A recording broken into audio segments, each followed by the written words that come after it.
Climate change is humanity's major challenge in the coming decades.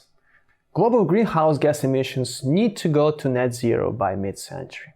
At the same time, countries need to adapt to the climate changes that are coming while making societies more prosperous and inclusive.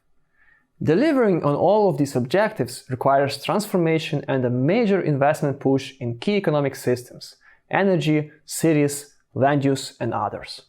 The transformation requires comprehensive and coordinated government-led climate action using a broad package of tools and policies. First, governments should eliminate fossil fuel subsidies and put a price on carbon. Pricing greenhouse gas emissions to reflect their true cost to society provides a necessary signal. Carbon-intensive goods become relatively more expensive, while returns to low-carbon investment becomes more attractive. Carbon pricing should be a part of a broader policy package, which includes mitigating measures for the poor and affected workers, as well as sector-specific policies, like regulations, energy efficiency standards, or rebates. Second, governments should promote sustainable use of natural resources, using policy measures such as payments for ecosystem services, regulations, reforms of agricultural and water subsidies, and incentives for a circular economy. But the fiscal instruments may not be enough to achieve the transformation and investment push that we need. For example, the carbon price signal might be too weak if potential investors do not know which firms are net emitters. Or lack of coordination may be an obstacle for rapid adoption of climate solutions.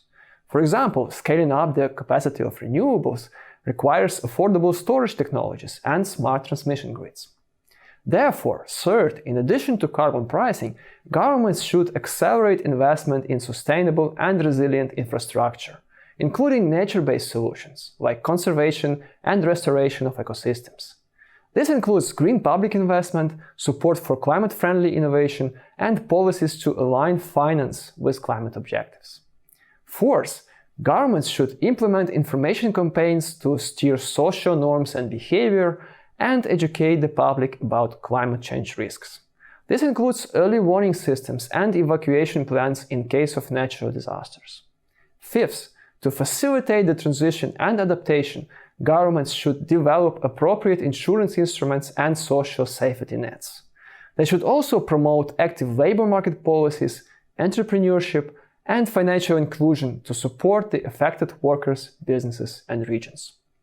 Finally, and more fundamentally, governments should integrate sustainability and resilience considerations into public policy decisions, reform public financial management, and go beyond GDP when deciding on policy priorities and measuring well-being. And for each policy area mentioned here, a people-centered approach is needed to ensure long-lasting inclusive growth and a just transition.